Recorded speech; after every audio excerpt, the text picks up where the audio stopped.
Now, moving forward, we have discussed all the options associated with formatting up a chart area in Excel. But there is one specific option that is left, and that is the properties of the chart area in this.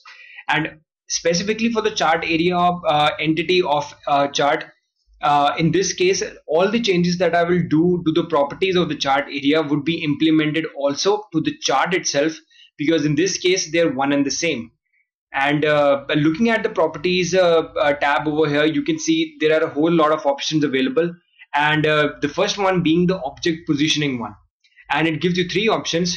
The first one being move and size with the cells. And there's another one, move and but don't size with cells. And the third one is don't move or size with the cells. We're going to discuss these three, but let's get first clarified on these two options over here.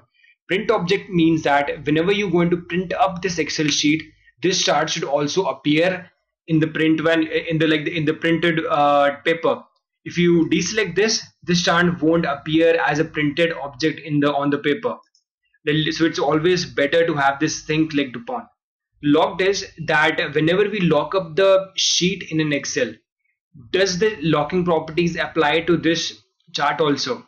If you click on this value, yes, it would be applied. If you don't, it won't be applied.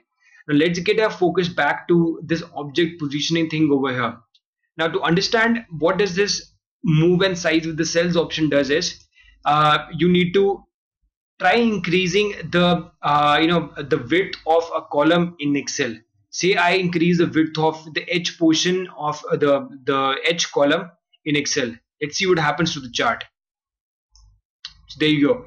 Now the whole chart that was like you see in parallel to the the whole chart that was in parallel to the H column over here. You can see there's an overlap between the chart portion and the H column over here will get stretched accordingly when you selected that option over there.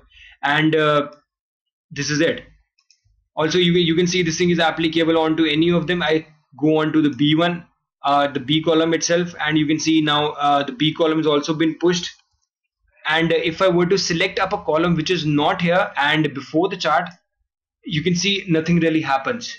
So you first need to know that any portion of the chart which has an overlap with the column will get stretched accordingly whenever you change the length or the breadth of the column itself. Now this thing is applicable to the rows also. If I were to say pull down a row, now you can see the height of the chart has increased also. This is about the first option associated with the positioning of the object positioning in this. And let's go here and see onto the other options. The other is move but don't size with the cells. In this case, if I select this option, even if I were to increase the breadth of any of this chart, nothing would happen to my chart. And the last option in this, that is don't move or size with the cells. It is again the same thing. Even if you were to introduce new columns over here, or you were to say increase the length and breadth of this column, nothing would actually happen to your chart in Excel. Now we have seen what happens when you increase the length or breadth of the column or a row in an Excel. But let's see what happens when you enter up a situation where a chart could move.